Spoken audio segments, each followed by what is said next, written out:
Assalamualaikum warahmatullahi wabarakatuh. Izin memperkenalkan diri, nama saya Selvina Vita Maryam dengan NIM 2310060.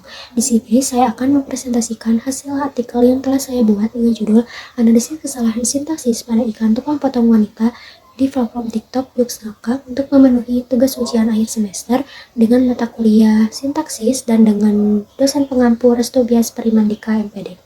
Baik, tanpa berlama-lama, kita langsung saja masuk ke dalam bagian pendahuluan. Spanduk adalah media komunikasi visual yang sering dimanfaatkan untuk menyampaikan informasi secara ringkas dan mudah dipahami oleh masyarakat. Keberhasilan spanduk dalam menyampaikan sebuah pesan sangat bergantung pada kejelasan bahasa yang sering digunakan. Namun, kesalahan dalam penyusunan bahasa, khususnya dalam hal sintaksis, bisa mengurangi pesan tersebut. Dalam konteks komunikasi publik, terutama dalam iklan atau pengumuman seperti yang terdapat pada penggunaan bahasa yang tidak sesuai dapat menyebabkan kebingungan atau penafsiran oleh para pembaca. Penelitian ini bertujuan untuk menganalisis kesalahan sintaksis dalam ungkapan tukang potong wanita dengan fokus pada analisis struktur perasa, klausa, dan hubungan antara elemen dalam kalimat. Selain itu, penelitian ini juga menyediakan saran untuk memperbaiki kesalahan tersebut agar pesan yang disampaikan dapat lebih jelas dan memenuhi kaidah sintaksis yang tepat. Mengenai metode penelitian yang saya ambil yaitu metode studi pustaka. Menurut M. Nazir 2018, studi kepustakaan adalah teknik pengumpulan data dengan mengadakan studi penelaahan terhadap buku-buku, literatur-literatur, catatan-catatan, dan laporan-laporan yang ada hubungannya dengan masalah yang dipecahkan. Metode ini tidak memerlukan pengumpulan data lapangan atau eksperimen, melainkan bertumbuh pada analisis terhadap data yang tersedia. Data utama diperoleh dari berbagai sumber seperti tata bahasa baku, Bahasa Indonesia oleh Alwi 2003, Sintaksis Mengantar Kemahiran Berbahasa Indonesia oleh Rumilah 2020, dan Sintaksis Bahasa Indonesia oleh Supriyadi 2014. Sumber-sumber ini dipilih karena memberikan dasar teori yang kuat untuk analisis struktur frasa, klausa, dan hubungan antara unsur dalam kalimat.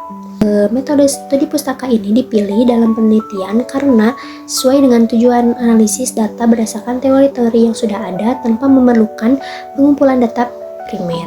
Di sini ada bagian hasil dan pembahasan. Nah, di dalam bagian ini terdapat satu foto atau teks yang dianalisis dalam penelitian ini. Nah, teks ini didapat dari postingan akun Yux Ngakak di platform TikTok pada 10 Juni 2021. Berdasarkan analisis yang telah dilakukan pada frasa tukang potong wanita, pada spanduk lowongan kerja di atas, terdapat beberapa kesalahan sintaksis yang telah ditemukan. Yang pertama, subjek dan predikat tidak jelas. Frasa ini tidak memiliki subjek atau predikat yang jelas. Tukang potong dapat dipahami sebagai subjek, tetapi tidak terdapat predikat yang menjelaskan tindakan atau aktivitas yang dilakukan oleh subjek tersebut. Yang kedua, ambiguitas objek. Kata wanita dapat diartikan sebagai objek yang dipotong atau sebagai keterangan untuk siapa pekerjaan itu dilakukan. Yang ketiga, kesalahan hubungan antar unsur. Hubungan antara tukang potong dan wanita tidak dijelaskan dengan baik sehingga menimbulkan multitafsir atau pembanyakan makna. Lalu di sini ada bagian pembahasan. Yang pertama, ketidakhadiran subjek dan predikat tidak jelas. Supriyadi 2014 menunjukkan bahwa suatu klausa minimal harus mengandung subjek dan predikat. Dalam frasa ini, meskipun tukang potong dapat dianggap sebagai subjek, tidak terdapat kata kerja yang menggambarkan aktivitas atau tindak yang dilakukan oleh subjek, membuat frasa ini tidak lengkap sebagai klausa. Solusinya yaitu menambahkan kata kerja atau predikat yang jelas seperti membutuhkan tukang potong untuk wanita akan memastikan bahwa frasa ini menjadi klausa yang utuh dan dapat dipahami. Dan yang kedua, ambiguitas dalam objek dan keterangan. Rumilah 2021 menyatakan bahwa hubungan antara unsur-unsur dalam suatu frasa harus jelas.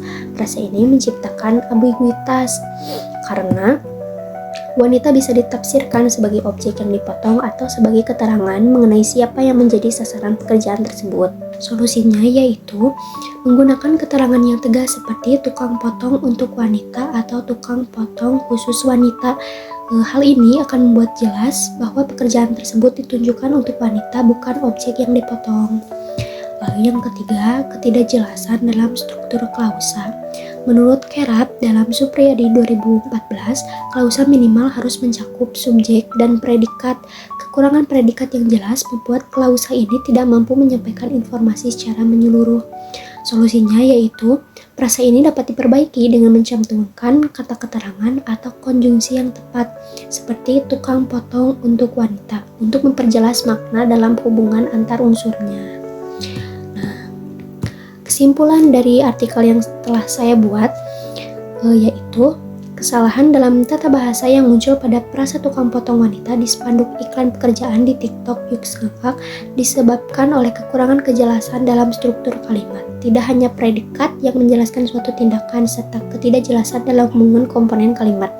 Frasa ini kekurangan subjek dan predikat yang memadai, sehingga tidak dapat dianggap sebagai klausa yang lengkap. Selain itu, penggunaan kata wanita dapat menyebabkan kebingungan karena dapat dimaknai sebagai objek yang dipotong atau sebagai informasi tentang siapa yang akan dipekerjakan. Untuk memperbaiki kesalahan tersebut, kita perlu menambahkan kata keterangan atau konjungsi yang lebih jelas. Contohnya, dengan mengubahnya menjadi tukang potong untuk wanita atau tukang potong khusus wanita. Maksud dari pesan itu bisa lebih mudah untuk dipahami oleh audiens atau pembaca. Penelitian ini menegaskan bahwa kaidah sintaksis sangat penting dalam menciptakan komunikasi yang jelas dan juga efektif. Oleh karena itu, setiap individu yang membuat pesan publik harus memperhatikan dengan cermat struktur kalimat yang mereka gunakan agar komunikasi dapat berlangsung dengan lancar dan dapat dipahami tanpa adanya kesalahpahaman. Nah, di sini saya juga mencantumkan beberapa daftar pustaka yang digunakan di dalam artikel ini. Mungkin presentasi yang dapat saya sampaikan cukup sekian. Wassalamualaikum warahmatullahi wabarakatuh.